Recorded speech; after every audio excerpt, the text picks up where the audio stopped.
Hello friends, welcome to S Y Academy. Finally दोस्तों हम उस टॉपिक पे पहुंच गए हैं जिसका हम सबको इंतजार रहता है। लास्ट टॉपिक थोड़ा सा रिलैक्स फील होता है। और ये दोस्तों हमारे चैप्टर जो है पार्टीशन, अंडरस्टैंडिंग पार्टीशन, उसका लास्ट टॉपिक है। तो पार्टीशन कैसे हुआ उसकी काइंड ऑफ टाइमलाइन दे रखी है और आप देखेंगे काइंड ऑफ ये रिवीजन तरीके का ही होगा। तो चलिए दोस्तों बिगिन करते हैं। लेकिन मैं थोड़ी सी टाइमलाइन आपको एक्स्ट्रा चीजें भी बताता रहूंगा जैसे मैं हर जगह बताता जाता हूँ, ठीक है। तो कुछ कुछ ईयर्स मैं यहाँ पे बिल्कुल मेंशन करूंगा ही। जैसे 1930 से इन्होंने स्टार्ट करा है, मैं तो 1909 जाना चाहूंगा। 1909 में सेपरेट इलेक्टोरेट्स दिया दोस्तों। राइट, अपने नोट्स में आप लिख लीजिए। मैं भले ही शॉर्ट फॉर्म में लिखूं लेकिन आप अपने नोट्स में लिखना। 1919 में थोड़ा सा और बढ़ाया गया, ठीक है। और चीजें सेपरेट इलेक्टोरेट्स बढ़ाई गई और वोटिंग पावर बढ़ाई गई। तो 1919 वैसे इतना बड़ा इवेंट नहीं है लेकिन मैं स्टिल बता दे रहा हूँ। 1909 में एक्ट आया था, मॉर्लेमेंटो एक्ट। 1919 में मॉन्टेगू चेम्सफोर्ड एक्ट आया था, तो सेपरेट इलेक्टोरेट। और आपको बढ़ता हुआ दिखेगा, वोटिंग भी दिखेगी, ठीक है। तो जब जब कॉन्स्टिट्यूशनल अमेंडमेंट चेंजेस आएंगे इसका जिक्र होता रहेगा।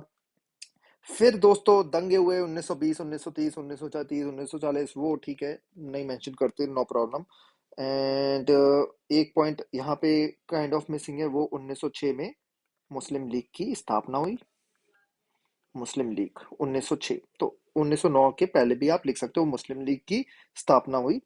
एंड चलिए अब यहाँ पे आते हैं 1930 में। तो 1930 में उर्दू पोएट मोहम्मद इकबाल, सारे जहां से अच्छा इन्हीं साहब ने गाया था, speaks of the need for a north west India Muslim state at an as an autonomous unit within a single loose Indian federation. ध्यान दीजिएगा वर्ड्स पे, ठीक है। एक कॉन्सेप्ट का जिक्र करा है मोहम्मद इकबाल साहब ने कि नॉर्थ वेस्ट इंडिया में मुस्लिम स्टेट कुछ होना चाहिए, उसमें वो कहते हैं ऑटोनॉमस यूनिट होनी चाहिए। ऑटोनॉमस यूनिट तो मतलब आजकल की स्टेट्स भी ऑटोनॉमस यूनिट है, तमिलनाडु वगैरह भी ऑटोनॉमस है ना। तमिलनाडु या जितनी भी स्टेट्स हैं within a single, single मतलब पार्टीशन की बात नहीं कर रहे हैं वो। लूज होना चाहिए, मतलब लूज मतलब ऐसा नहीं होना चाहिए सेंटर बोले और वही वो सारी चीजें फॉलो करे। With single loose Indian federation, तो पार्टीशन की बात नहीं कर रहे लेकिन हाँ थोड़ा सा पाकिस्तान का जिक्र करा, इस कॉन्सेप्ट का जिक्र करा मोहम्मद इकबाल साहब ने। इस बात का जिक्र करा मोहम्मद इकबाल साहब ने कि एक सेपरेट जगह होनी चाहिए मुस्लिम, ठीक है, मुस्लिम्स के लिए, ये बात करी। पाकिस्तान वर्ड भी यूज नहीं करा है। फिर 1933 में चौधरी रहमत अली एक स्टूडेंट थे कैम्ब्रिज में, ठीक है, ही वॉज अ पंजाबी मुस्लिम। उन्होंने टर्म दी पाकिस्तान और पाकिस्तान, ठीक है। यहां देखेंगे आप, Pakistan, P for Punjab, A for Afghan, K for Kashmir, S for Sindh, तान बलूचिस्तान से आता है। तो ये जो नॉर्थ वेस्ट रीजन हुए दोस्तों, इसका चौधरी रहमत अली ने एक वर्ड दिया और ये बोला कि मैं एक विजन देखता हूँ कि पाकिस्तान नाम का एक स्टेट बनेगा। इसी टाइम पे मोहम्मद जिन्ना एंड बाकी लोगों ने इनका मजाक उड़ाया कि भाई कैसा आदमी है। इवन मुस्लिम लीग ने भी इनको सीरियसली नहीं लिया। लेकिन 1933 में पाकिस्तान वर्ड आया और वही नाम पड़ा है। तो ये थोड़ा सा हमारे लिए समझना जरूरी होता है, राइट दोस्तों। फिर 1937 से 39 में दोस्तों कांग्रेस ने मिनिस्ट्री बनाई 7 आउट ऑफ 11 प्रोविंसेस में। कमेंट सेक्शन में लिखो कि कौन से वो 11 प्रोविंसेस थे और वो उनमें से कौन सी 7 प्रोविंसेस थे जहां कांग्रेस ने मिनिस्ट्री बनाई। लीग का क्या हाल हुआ हमने देखा, कांग्रेस बहुत सक्सेसफुल थी दोस्तों, कांग्रेस बहुत सक्सेसफुल थी ये इलेक्शंस पे। ये इलेक्शंस कब हुए थे?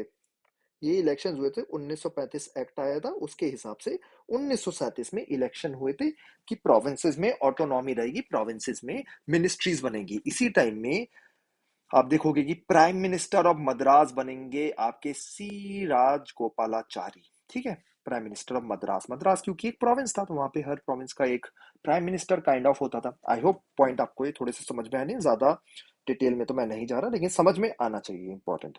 तो मुस्लिम लीग का बुरा हाल हो गया दोस्तों। 4.4% वोट मिले इवन मुस्लिम्स के भी, इवन यूनियनिस्ट पार्टी और जो अदर पार्टीज थी वो काफी ज्यादा सक्सेसफुल थी। मुस्लिम लीग जिन्ना को समझ में आया कि या तो परफॉर्म या पेरिश, ठीक है। और यहाँ दिखेगा कांग्रेस की थोड़ा एटीट्यूड में भी इशू दिखा था हमें दोस्तों की उत्तर प्रदेश में जब मुस्लिम लीग ने बोला कि जॉइंट उत्तर प्रदेश मतलब यूनाइटेड प्रोविंसेस, ठीक है, not to use the word Uttar Pradesh, United Province हम यूज करेंगे। यूनाइटेड प्रोविंस में जब मुस्लिम लीग ने बोला चलो मिलकर सरकार बनाते हैं तो कांग्रेस ने रिजेक्ट कर दिया।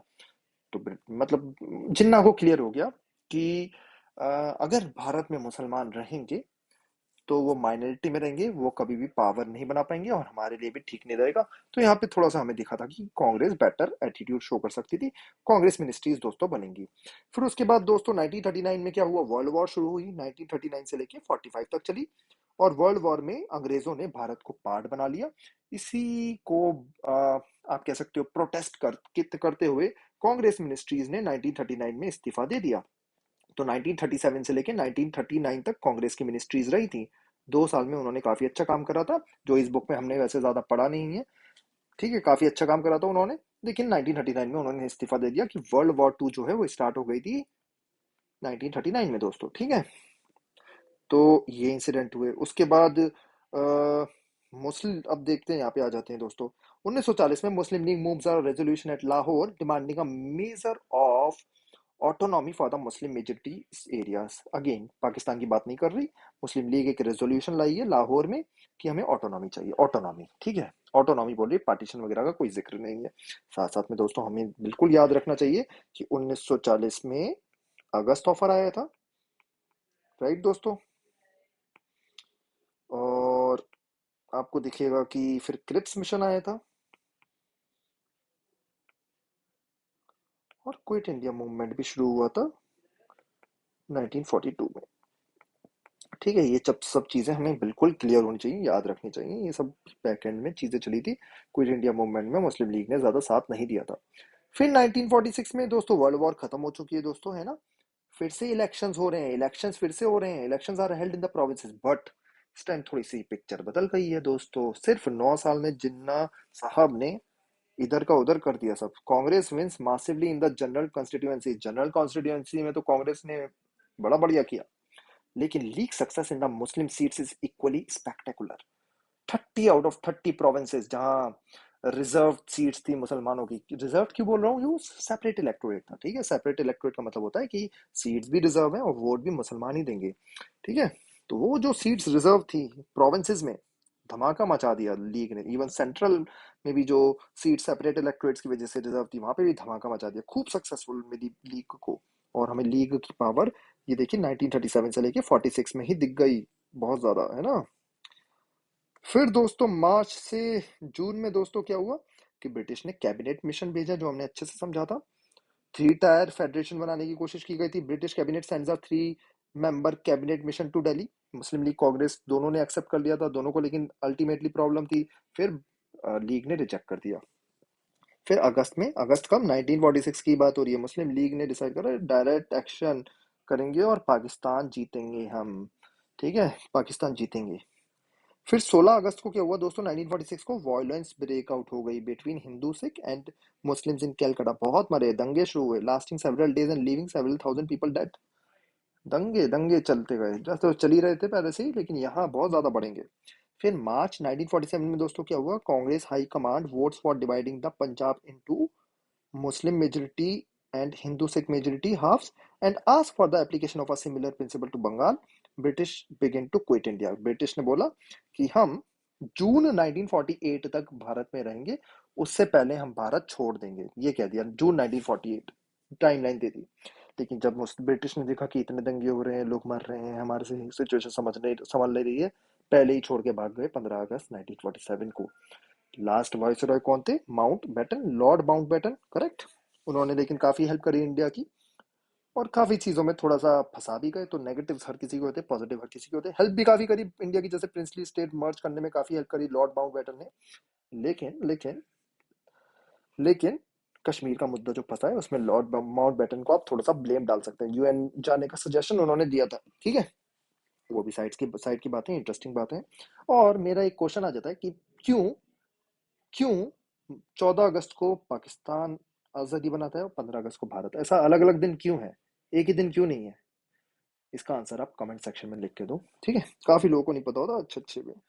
फिर 14 से 15 अगस्त को पाकिस्तान बना, इंडिया को भी इंडिपेंडेंस मिली। महात्मा गांधी तो भाई दिल्ली में नहीं थे, बाकी सब लीडर्स मजे कर रहे थे दिल्ली में, इंडिपेंडेंस बना रहे थे। प्राइम मिनिस्टर ने प्राइम मिनिस्टर तो नहीं थे नेहरू, लेकिन लीडर थे उस टाइम में, और उन्होंने बहुत बढ़िया स्पीच दी थी।